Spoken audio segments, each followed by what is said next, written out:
Yo, what's up guys, the Insane Game Freak here, and I'm here to bring you a video that's kind of a One Piece related video and actually kind of a discussion in its own right, but it's kind of my opinion, but I would like to see discussions form from this. And it's primarily about Usopp, which is a character I haven't really focused in a video to at all, I don't believe. And it's mainly based off of the newer chapters of the manga, so if you haven't read the newest chapters of the manga, don't the 740s, around that range, don't even bother, because you're not going to get why this video started, at the very least. I mean, you might understand part of it, but you're not going to understand where the basis is at. Because I am going to spoil the recent chapters, that's why I'm stating this now. Okay, so in the recent chapters, we've had the whole Treble and Usopp, Robin, Sugar debacle, and people having, on the One Piece side of the fan base, is either you're raging at Usopp or you're like, oh, I see where Oda's going with it, it's fine kind of mode. And a lot of people are starting to bring up Sogeking again. People got to understand that one thing about Sogeking, and that's kind of the point of this video, because it was kind of derived off, I watched like Sawyer's chapter review, the one in which you see Usopp run away at the end of the chapter. And I think Sawyer titled his review something along the lines of Usopp needs like a Sogeking bitch slap or something along those lines. And he didn't really make any reference to the Sogeking in the video, at least I don't remember he did. But it was that title and the idea that spurred this video on. And that is, the point of this video, simply put, is Sogeking in the New World is a bad thing. Now, I don't mean seeing him at all as a bad thing. I mean, we should not be... If we're seeing Sogeking in the New World, that means shit has gotten really fucking bad. That means like Usopp is completely screwed. Or that means everything has gone to hell if I'm seeing Sogeking. Now, if I'm seeing Sogeking in a comedy moment, which I never will, because I don't think Usopp, well, I don't even know if Usopp will ever come to the point in which he will admit that that was him. I would think that would be good character development for him to admit to Luffy and Chopper that was him back in Water 7 2 years ago. I don't think he will, but if he does, that'd be cool. But let me explain why Sogeking is a problem in the first place. Now, when Sogeking was introduced in Water 7/CP9, most people thought the reasoning behind him being introduced was because Usopp was still kind of felt like shit after that whole Luffy, him fighting, whatnot. And he wanted to help, but he didn't really want to show his face in front of Luffy, because he knew that they were probably still on some like really shaky bridges and shit. So that's why he came up with Sogeking, as a way to help close up without it actually being like this awkward situation. That's where people think that's what Sogeking stands for. And then people also think that Sogeking represents the kind of man Usopp wants to be. And I'm not saying either one of those aren't true. I'm just saying there's another part to it that people don't really notice because it's not really made apparent. To me, Thriller Bark is what made Sogeking's appearance in Thriller Bark is what made the point I'm about to bring up so solid. Usopp's mental state at that point was probably fucked. And what I mean specifically is that Sogeking for Usopp is not only those other two things I mentioned, it's also a way of him mentally escaping from the situation. See, and as I said, the Perona fight kind of proves it, because Usopp, to the point in which he felt like he couldn't do anything else and that he was screwed, decided to mentally run away. And he puts on this fake ass persona to get him out of the situations, as if he doesn't realize that he has the power himself. Like, Usopp's biggest flaw is that he has no confidence in himself half the time. It's very weird. And Sogeking to me is a representation of his lack of confidence.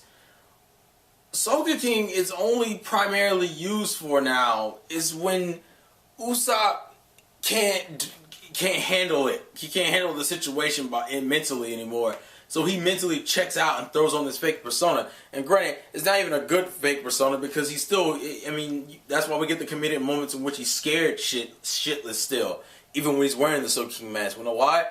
Because it's good. He's running away from himself in a sense. He's running away from who he is. That's what Sogeking represents. He doesn't have the confidence himself. Therefore, he has to put on this fake mask of confidence to get through situations. to see Sogeking now would essentially mean that he has not grown at all in 2 years, and he still isn't emotionally or mentally stable enough to handle these types of fights. His biggest problem going into fights, and this has been his kind of gag in its own right, and kind of one of the reasons why people like him, is that he's like the everyman. He's scared shitless in every fight he's in. But as a viewer, and I think Sawyer kind of drove this point home a little bit further, as a viewer, we've like as fans, we've all seen Usopp do shit that realistically no normal guy would do anyway. Like, and even just taking that out of account, Usopp's accomplishments are pretty big fucking accomplishments considering who he is. The problem is that from us as fans, this is obvious.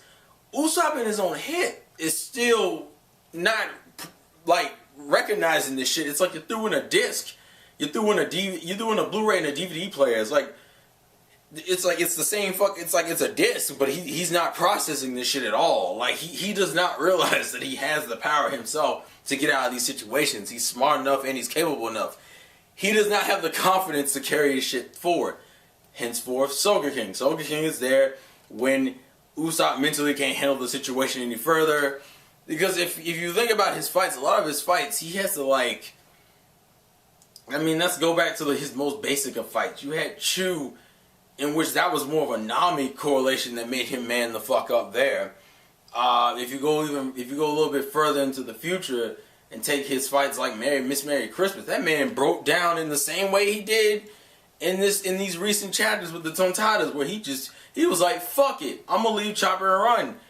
Usopp has a lot of like scared shitless like bitch made moments, and he just runs from situations. Back then he didn't have a mental cope, Sogeking. Now in Water 70 he did. So when he went through his same little phase that he usually goes through, you know, being scared shitless and trying to get out of the situation, just saying fuck it, I'm gonna run, Sogeking was there to kind of... Sogeking is like a safeguard. When Usopp checks out, Sogeking's there. So as I said, the reason why it'd be bad to show Sogeking in time skip is simply because that means Usopp hasn't grown at all. To me, I'm not going to say Oda writ this whole character development thing for Usopp and Dressrosa right, because he didn't. I mean, he kind of undermined a lot of Usopp's development just trying to set this whole fucking thing up. But I'm almost in the situation where I kind of want to say the payoff is kind of worth it. And here's 2 reasons why. It's the way Usopp responded. Like, we knew he was going to have a moment in which he would say, fuck it, I got to go back and do this. It was the way it wasn't the way he was forced to come back. Well, it kind of was, actually. It was the way he was forced to come back and the way he reacted when he came back. The way he was forced to come back is in which his lies got someone incredibly hurt.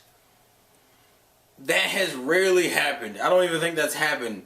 Where the Tontadas have... Like, I don't think he's been in a situation where people have blindly believed him to this ridiculous ass extent, to the point in which they're getting killed over a lie.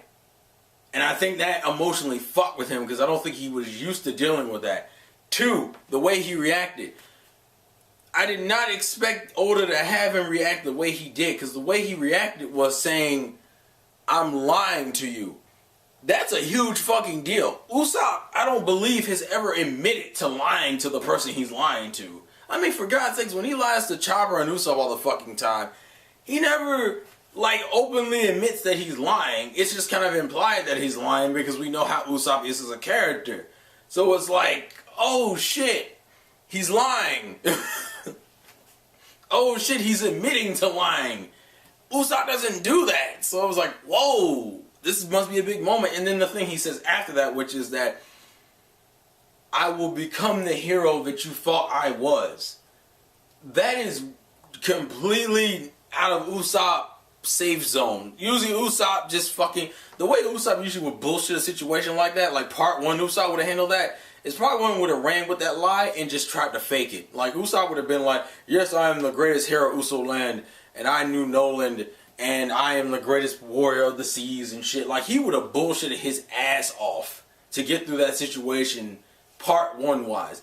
This is the difference. This is the growth. Is that now he's willing to admit that he lies. He's willing to admit that he bullshitted the fuck out of them.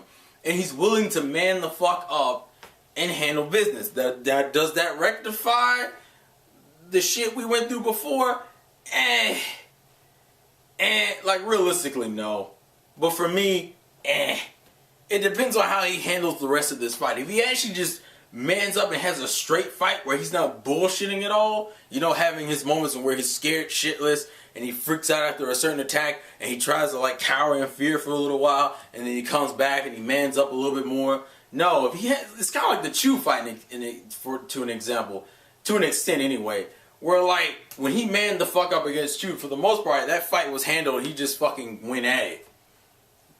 Besides the whole cowering behind a tree thing, but you know, that was a progression there. That was an inner monologue. But that's kind of my whole thing here, is that Sogeking New World, no. In regards to how he handled the situation in terms of reaction and what he said, that is what makes me want to forgive it. But in terms of people saying we need to see Sogeking in the New World, the only way, as I said, the only way I want to see Sogeking is when we get to that point in which Usopp's mental block is hit again.